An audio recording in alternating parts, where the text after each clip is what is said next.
రాష్ట్రంలోని జర్నలిస్టుల సంక్షేమానికి కూటమి ప్రభుత్వం కట్టుబడి ఉందని రాష్ట్ర మంత్రులు నిమ్మల రామానాయుడు, గొట్టిపాటి రవికుమార్, డోలా శ్రీ బాలవీరాంజనేయ స్వామి పేర్కొన్నారు. ఒంగోలులోని విష్ణుప్రియ కన్వెన్షన్ హాల్లో జరిగిన ఏపీయూడబ్ల్యూజే రాష్ట్ర 36వ మహాసభల్లో మంత్రులు ముఖ్య వక్తలుగా పాల్గొని ప్రసంగించారు. రాష్ట్ర జలవనరుల శాఖ మంత్రి నిమ్మల రామానాయుడు మాట్లాడుతూ సమాజ అభివృద్ధిలో జర్నలిస్టులు భాగంగా ఉన్నారంటూ తెలిపారు. ప్రజాస్వామ్యాన్ని కాపాడుకోవాలన్నా, రాజ్యాంగాన్ని రక్షించుకోవాలన్నా అందులో జర్నలిస్టుల పాత్ర ప్రముఖంగా ఉంటుందన్నారు. ప్రభుత్వ అభివృద్ధి సంక్షేమ కార్యక్రమాలు ప్రజల్లోకి తీసుకువెళ్లడంలో జర్నలిస్టులు ముందంజలో ఉంటారంటూ కొనియాడారు. సామాజిక రుగ్మతలను రూపుమాపడంతో విపత్తులు సంభవించినప్పుడు సహాయ సహకారాల్లో మీడియా మిత్రుల సహకారం ఎంతగానో ఉంటుందంటూ అభినందించారు. దేశాన్ని పట్టిపీడించే అవినీతిని నిర్మూలించడంలో కూడా మీడియా పాత్ర ప్రముఖంగా ఉందంటూ గతంలో జరిగిన బోఫోర్స్, అర్షద్ మెహతా వంటి స్కాముల గురించి మంత్రి ప్రస్తావించారు. అనంతరం రాష్ట్ర సాంఘిక సంక్షేమ శాఖ మంత్రి డోలా శ్రీ బాలవీరాంజనేయ స్వామి మాట్లాడుతూ రాష్ట్రంలోని జర్నలిస్టుల గౌరవాన్ని, వృత్తిని తమ కూటమి ప్రభుత్వం గౌరవిస్తుందంటూ తెలిపారు. గత ప్రభుత్వ హయాంలో అక్రిడేషన్లు కూడా ఇవ్వలేని దుస్థితి నెలకొందని, కూటమి ప్రభుత్వం జర్నలిస్టుల సంక్షేమానికి పాటుపడుతుందంటూ పునరుద్ఘాటించారు. జర్నలిస్టులకు సంబంధించి హెల్త్ ఇన్సూరెన్స్ కూడా ఇప్పించేలా ముఖ్యమంత్రితో మాట్లాడతామంటూ తెలిపారు. ఇందుకు సంబంధించి 4 మంత్రులతో కూడిన కమిటీ ఏర్పాటు చేశారంటూ జర్నలిస్టుల సంక్షేమం కోరే విధంగా నిర్ణయాలు ఉంటాయంటూ తెలిపారు. ప్రస్తుత పోటీ ప్రపంచంలో కొన్ని సంస్థలు అసత్య కథనాలు, తప్పుడు కథనాలు ప్రచురించి ఇబ్బంది పెడుతున్నారని, అలాంటి వారి విషయంలో జాగ్రత్తగా వ్యవహరించాలంటూ సూచించారు. రాష్ట్ర విద్యుత్ శాఖ మంత్రి గొట్టిపాటి రవికుమార్ మాట్లాడుతూ స్వాతంత్ర పోరాటం మొదలుకొని ఇప్పటి వరకు జర్నలిస్టుల పాత్ర అమోఘంగా ఉందంటూ తెలిపారు. జర్నలిస్టుల సంక్షేమానికి తమ ప్రభుత్వం అండగా ఉంటుందంటూ చెప్పారు. వృత్తిపరంగా జర్నలిస్టులు ఎదుర్కొనే సమస్యలను కూడా పరిష్కరిస్తామంటూ చెప్పారు. జర్నలిస్టుల సమస్యలను మా సొంత సమస్యలుగా భావించి వాటి పరిష్కారానికి చొరవ తీసుకుంటామంటూ హామీ ఇచ్చారు. ఒంగోలు శాసనసభ్యులు దామచల జనార్దన్ రావు మాట్లాడుతూ జిల్లాలోని జర్నలిస్టుల సంక్షేమానికి తమ తాత ఆంజనేయులు ఎంతగానో కృషి చేశారంటూ గుర్తు చేశారు. ఒంగోలులో 1999లో జర్నలిస్టులకు ఇళ్ల పట్టాలు ఇచ్చిన విషయాన్ని ప్రస్తావించారు. మీకు అన్ని విధాలుగా అండగా ఉంటామంటూ తెలిపారు. మీ పిల్లల చదువు బాధ్యతలను, హెల్త్ కార్డులు తమ వంతు కృషి చేస్తామంటూ చెప్పారు. ఒంగోలు నగరంలో జర్నలిస్టుల కాలనీ ఏర్పాటు చేస్తానని, ప్రెస్ క్లబ్ నిర్మాణానికి తన వంతు సహకారం అందిస్తానంటూ తెలిపారు. అయితే మీడియాలో ఒక వర్గం పనిగట్టుకుని వ్యక్తిగత విమర్శలు చేస్తున్నాయని, అలాంటి పద్ధతిని మార్చుకోవాలంటూ సూచించారు. సంతనూతలపాటి శాసనసభ్యులు బిఎన్ విజయ్ కుమార్ మాట్లాడుతూ సమాజం బాగుండాలంటే మీడియా యాక్టివ్గా ఉండాలంటూ సూచించారు. ప్రస్తుతం మీడియా ఎన్నో సవాళ్లను ఎదుర్కొంటుందని, వాటిని అధిగమించి ముందుకు సాగాలంటూ కోరారు. గిద్దలూరు శాసనసభ్యులు ముత్తుమల అశోక్ రెడ్డి మాట్లాడుతూ రాష్ట్రంలోని కూటమి ప్రభుత్వం మీకు అన్ని విషయాల్లో సానుకూలంగా ఉంటుందంటూ తెలిపారు. గత ప్రభుత్వం జర్నలిస్టులను నిర్లక్ష్యం చేసిందని, కూటమి ప్రభుత్వం మీకు అండగా ఉంటుందంటూ తెలిపారు. పర్చూరు శాసనసభ్యులు ఏలూరి సాంబశివరావు మాట్లాడుతూ దేశ స్వాతంత్ర ఉద్యమంలో జర్నలిస్టులు చురుకైన పాత్ర పోషించారన్నారు. ప్రజాస్వామ్యంలో 4వ స్తంభంగా ఉన్న జర్నలిస్టుల సంక్షేమానికి కూటమి ప్రభుత్వం కట్టుబడి ఉందన్నారు. AP maritime board chairman Damacharla Satya మాట్లాడుతూ ప్రజాస్వామ్య పరిరక్షణలో మీడియా పాత్ర ఎంతగానో ఉందన్నారు. అయితే దురదృష్టవశాత్తు సోషల్ మీడియా వ్యవహరిస్తున్న తీరు కొన్ని సందర్భాల్లో బాధ కలిగిస్తుందంటూ చెప్పారు. మీడియా మంచి చెడు రెండూ చూపించాలని, అప్పుడే సమాజం బాగుంటుందన్నారు. ఈ కార్యక్రమంలో కనగిరి శాసనసభ్యులు ముక్కు ఉగ్ర నరసింహారెడ్డి, దర్శి టీడీపీ నియోజకవర్గ ఇన్ఛార్జ్ గొట్టిపాటి లక్ష్మి, ఏపీయూడబ్ల్యూజే రాష్ట్ర అధ్యక్షులు ఐవి సుబ్బారావు, జాతీయ నాయకులు శ్రీనివాసులు రెడ్డితో పాటు పలువురు మీడియా మంత్రులు పాల్గొన్నారు.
వర్ధిల్లాలే జర్నలిస్ట్ ఐక్యత, వర్ధిల్లాలే జర్నలిస్ట్ ఐక్యత.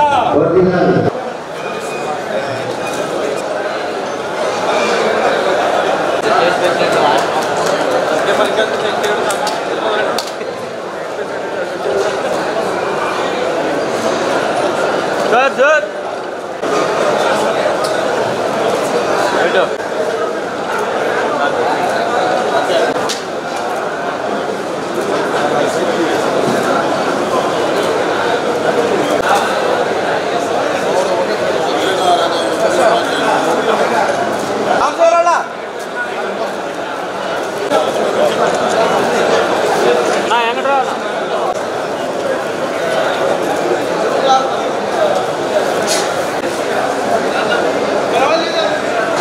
చాలా సంతోషం, చాలా ఆనందం. ఎందుకంటే ఈ సమాజ అభ్యున్నతి కోసం పాటుపడేటువంటి జర్నలిస్టు సోదరులకు సంబంధించినటువంటి కార్యక్రమంలో మేము భాగస్వాములు అవడం నిజంగా వ్యక్తిగతంగా చాలా సంతోషంగా.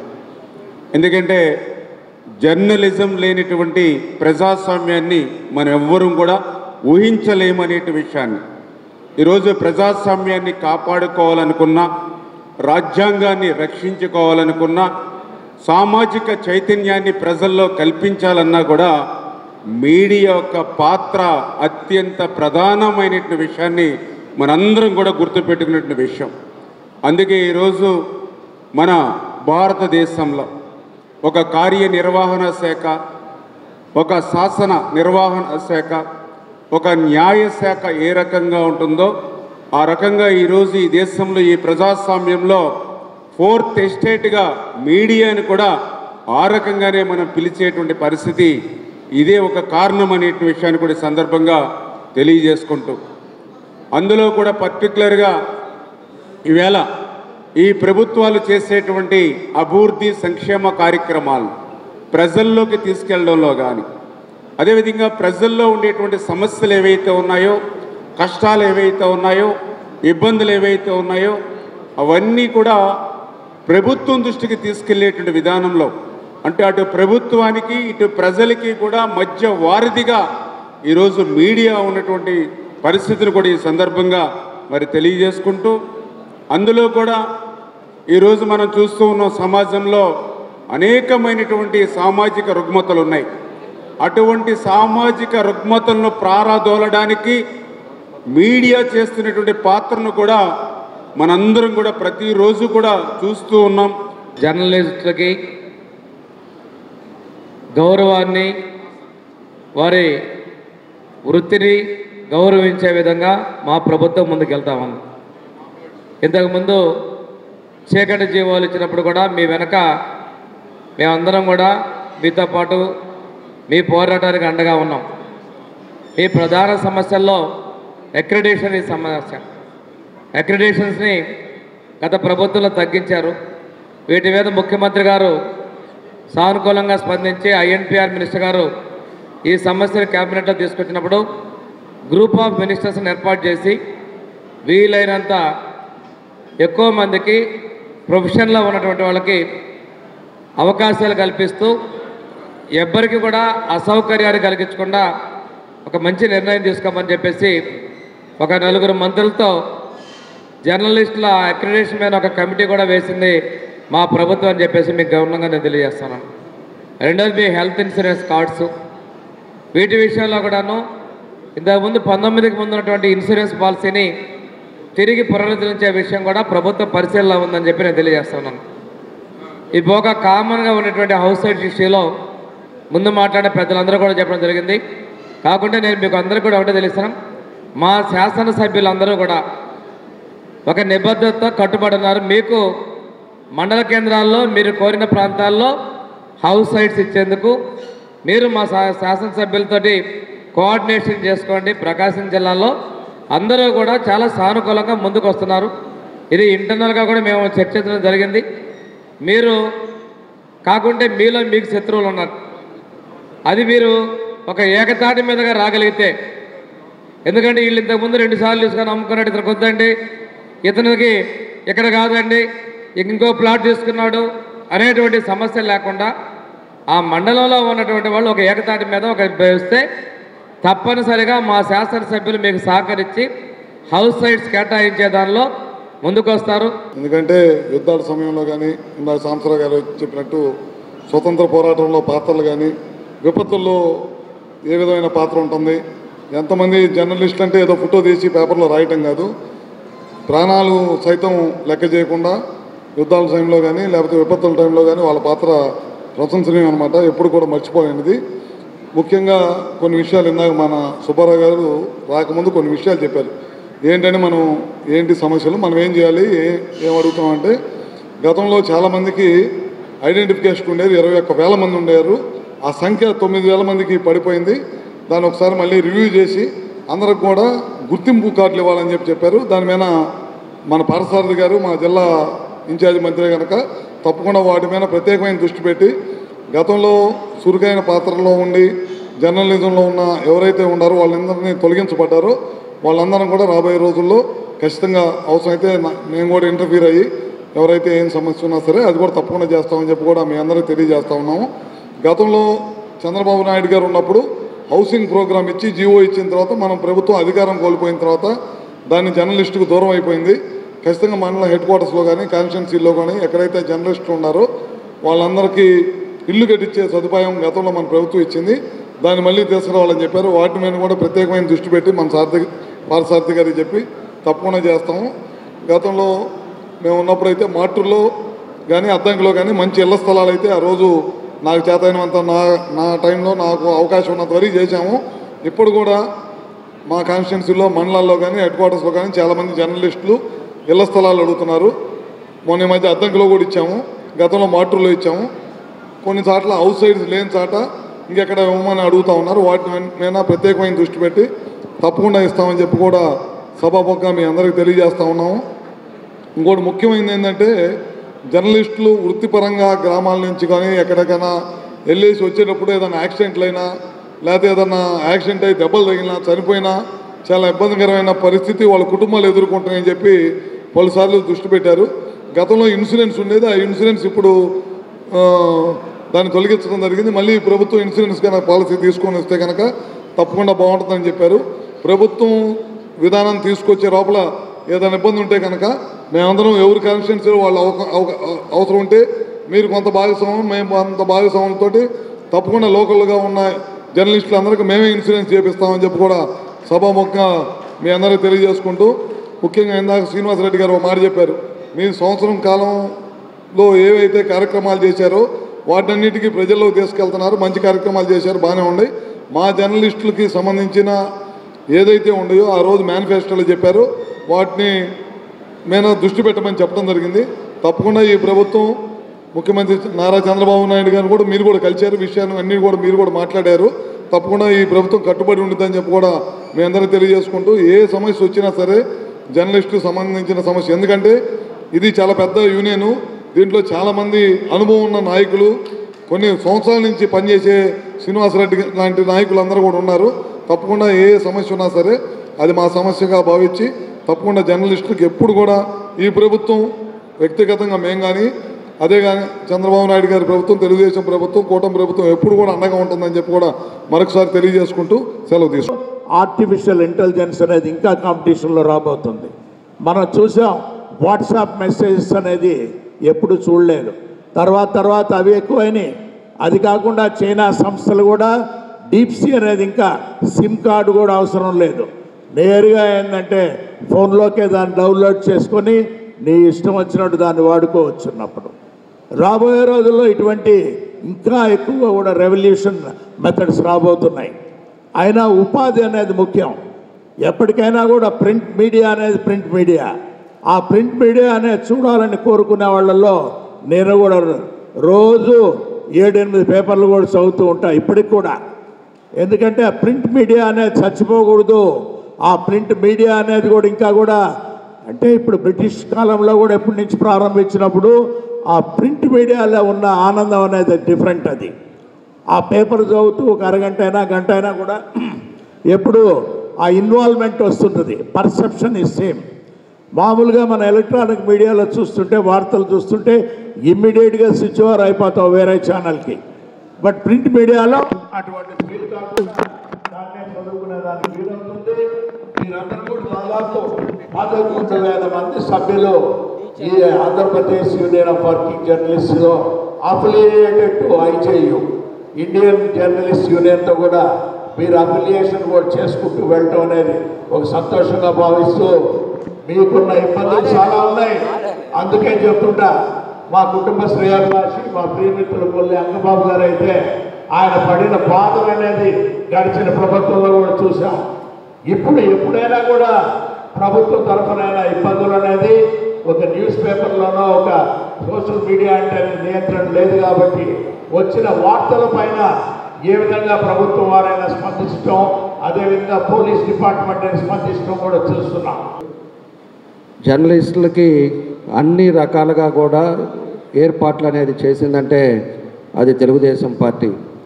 ఎందుకు చెప్తున్నానంటే ఆ రోజు ఒంగోలులో 99లో మన జర్నలిస్టులందరికీ కూడా ఆ రోజు మా పెద్ద ఆయన మా తాతయ్య గారు ఉండే టైంలో అప్పుడు మళ్ళా పట్టాలు ఇచ్చారు. అవన్నీ చాలామంది కూడా జర్నలిస్టులు కట్టుకున్నారు. ఆ తర్వాత మళ్ళా 2018-19లో కూడా ఒంగోలులో కొంతమందికి జర్నలిస్టుకి మా టైంలో ఇచ్చాం.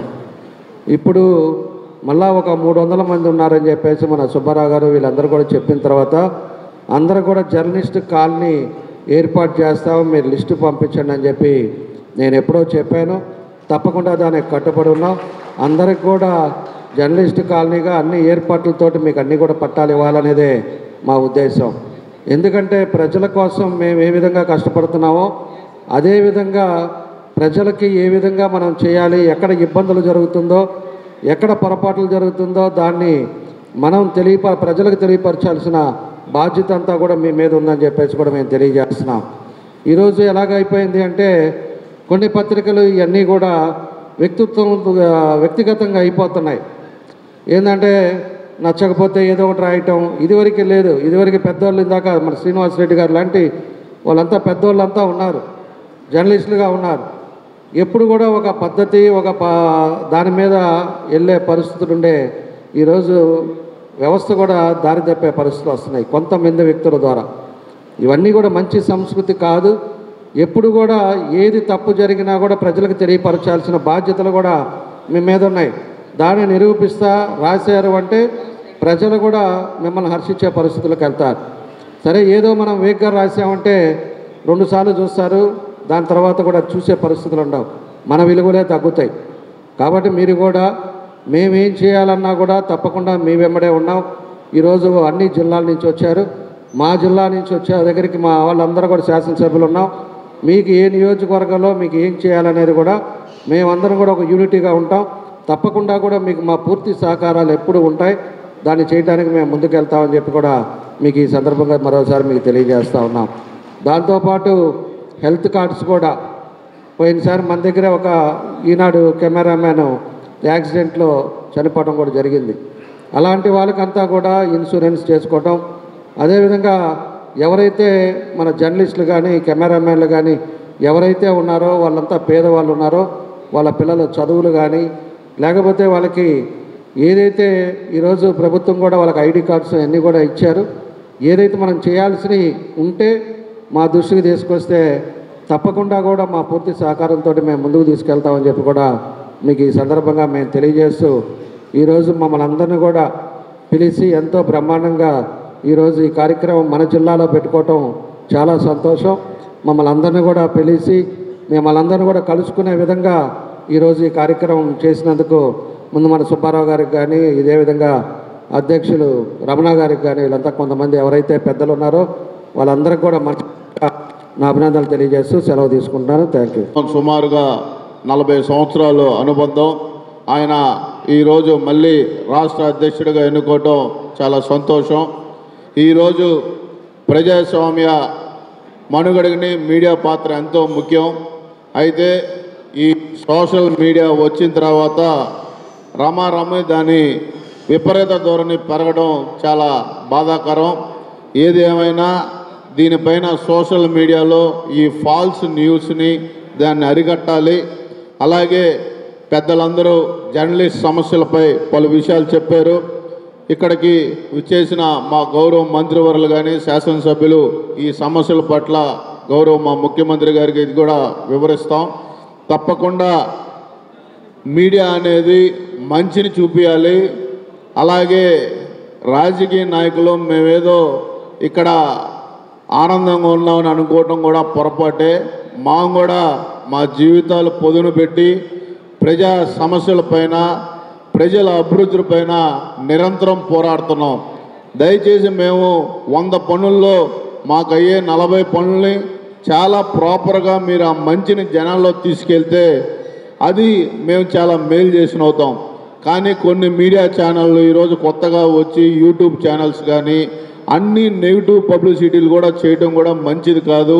సొసైటీ ఈరోజు చాలా వరకు ఒక జనరేషన్ ఈ సోషల్ మీడియాకి అట్రాక్ట్ అయ్యి చాలా గాడి తప్పుతూ ఉంది. దాన్ని కూడా మీరు బాధ్యతగా తీసుకొని ఈరోజు మన దేశం బాగోవాలంటే మన దేశ పౌరులందరూ ఆనందంగా ఉండాలంటే క్రమశిక్షణ చాలా ఇంపార్టెంట్. అలాగే మీరు కూడా మంచిని చూపించండి. చెడు ఏమన్నా ఉంటే మమ్మల్ని అది చేయని పనులు మా మీద నిందలేయడం కూడా కరెక్ట్ కాదని భావిస్తూ ఇంతటి చక్కటి సమావేశంలో మాకు అవకాశం కల్పించిన ఈ వర్కింగ్ జర్నలిస్ట్ యూనియన్కి మనస్ఫూర్తిగా ధన్యవాదాలు తెలియజేసుకుంటూ, అలాగే ఈ యొక్క పాత్రికేయ మిత్రులతోటి మా దామచర్ల కుటుంబం సుమారుగా మా పెద్ద దామచర్ల ఆంజనేయులు గారికి అందరూ సుపరిచితులే. అదేవిధంగా మేము కూడా మా 3వ తరం కూడా మీ అందరితోటి మీడియాకు ఫ్రెండ్లీగా ఉండే కుటుంబం దామచర్ల కుటుంబం అని కూడా తెలియజేసుకుంటూ, కొండేపిలో కూడా వర్కింగ్ జర్నలిస్ట్ మీ మీడియా సోదరులకి గౌరవ మంత్రివర్యులు స్వామి గారు కూడా ఆధ్వర్యంలో ఇళ్ల పట్టాలు కానీ వాళ్ళకి ఏం చేయాలన్నా కూడా మేము ముందుంటామని కూడా తెలియజేసుకుంటూ, మీడియా అనేది 4th పిల్లర్ అయినా కానీ ఇప్పుడున్న పరిస్థితుల్లో సొసైటీలో అన్ని ఇన్స్టిట్యూషన్స్ కొద్దిగా చేంజ్ అవుతూ ఉన్నాయి, డిగ్రేడ్ అవుతున్నాయి. అదేవిధంగా కూడా జర్నలిజంలో కూడా మనం కొన్ని విషయాలు మనం ఆలోచించాల్సినవి ఉన్నాయని సందర్భంగా తెలియజేస్తూ ఉన్నాను. ముఖ్యంగా ఇప్పుడున్న challenge electronic media, social media, print మీడియాకి చాలా ఛాలెంజ్గా ఉంది. ఎందుకంటే ఈరోజు సోషల్ మీడియా ప్రతి ఒక్కరి చేతిలో ఉంది. పేపర్ అయితే నెక్స్ట్ డే మార్నింగ్ చూస్తూ ఉన్నాం. పేపర్ చదివే లోపల న్యూస్లు, ఫాల్స్ న్యూస్లు చాలా ప్రజలందరికీ వెళ్తూ ఉన్నాయి. ఇప్పుడున్న పరిస్థితుల్లో ఏది కరెక్ట్ న్యూస్, ఏది ఫాల్స్ న్యూస్ తెలుసుకోవటమే చాలా కష్టంగా ఉంది, ఇబ్బందికరంగా కూడా ఉంది. ఇప్పుడు అయ్యే వచ్చిన తర్వాత మనము ఆ ఫేస్బుక్లలో చూస్తూ ఉంటే మనకి ఏది కరెక్టో ఏది రాంగో మనం చదువుకున్న వాళ్ళమే అర్థం కావటం లేదు. ఇంకా మామూలు జనాలు ఏం అర్థం చేసుకుంటారో మనం ఆలోచించాలి. అందుకని ఇందాక పెద్దలు శ్రీనివాస్ రెడ్డి గారు చెప్పినట్టు ఈ సోషల్ మీడియాలో దాన్ని ఎలాగ మనము ముందుకు తీసుకొని వెళ్ళాలా, ఎంతవరకు రెగ్యులేషన్ పెట్టాలా, ఎంతవరకు పెట్టకూడదు, ఈ ఫాల్స్ న్యూస్, ఫేక్ న్యూస్ను అసలు తెలుసుకునే విధానాలు ఏంటిది అనేది చాలా ఇప్పుడున్న ప్రజెంట్ డేలో ఛాలెంజ్గా ఉందనే విషయం మనందరికీ తెలుసు. ఒకే విధంగా ఏంటిదంటే డెమోక్రసీకి, సొసైటీకి కమిటెడ్ బ్యూరోక్రసీ ఎంత ఇబ్బందికరమో కమిటెడ్ జర్నలిజం కూడా చాలా ఇబ్బందికరం. సొసైటీ బాగుండాలంటే జర్నలిజం, మీడియా న్యూట్రల్గా ఉండాలా, బ్యూరోక్రసీ ఎలాగా న్యూట్రల్. ఇప్పుడున్న పరిస్థితుల్లో మామూలు ప్రజలు ఇది వాల్యూ న్యూట్రల్ జర్నలిజం కాకుండా కొద్దిగా కమిటెడ్ జర్నలిజంగా మారుతున్నా అనే ఆందోళన చాలామంది ఉంది. ఇలాంటి ఛాలెంజెస్ అన్నీ మనం గుర్తుపెట్టుకొని డెమోక్రసీ కోసం, సొసైటీ కోసం జర్నలిజం మీడియా కూడా తగిన మార్పు చర్యలు తీసుకోవాలని నేను కోరుకుంటూ, అదేవిధంగా జర్నలిస్టులు బాగుండాలంటే వాళ్ళ వెల్ఫేర్ బాగుండాలా. అందుకని రాష్ట్ర ప్రభుత్వం, మా పార్టీ ఖచ్చితంగా వాళ్ళకి అండగా ఉంటుందండి. ఎందుకంటే చంద్రబాబు నాయుడు గారు ఎప్పుడైనా కానీ మీడియాకి, జర్నలిజంకి టాప్ ప్రయారిటీ ఇచ్చిన సంగతి మీ అందరికీ తెలుసు.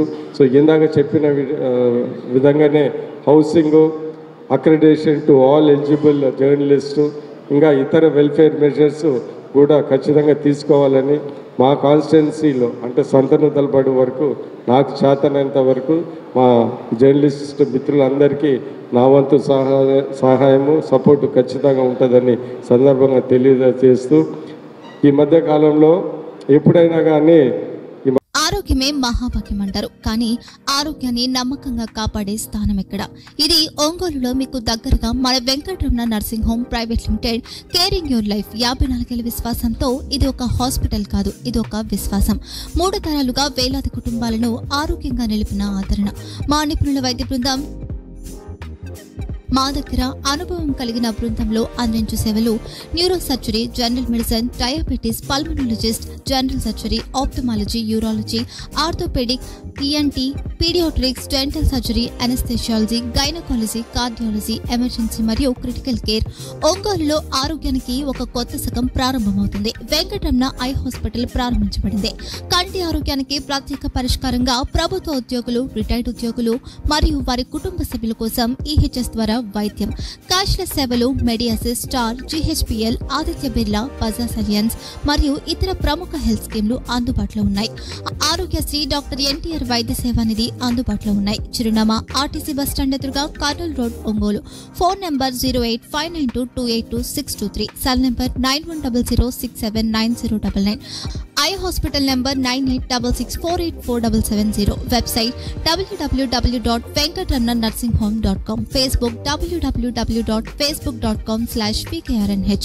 వెంకటరమణ నర్సింగ్ హోమ్ 3 తరాల విశ్వాసం, నూతనతతో కూడిన సేవ. మేము కేవలం చికిత్స చేయము, మేము శ్రద్ధ వహిస్తాం, పరిరక్షిస్తాం. సేవ చేయడం మాకు ధ్యేయం.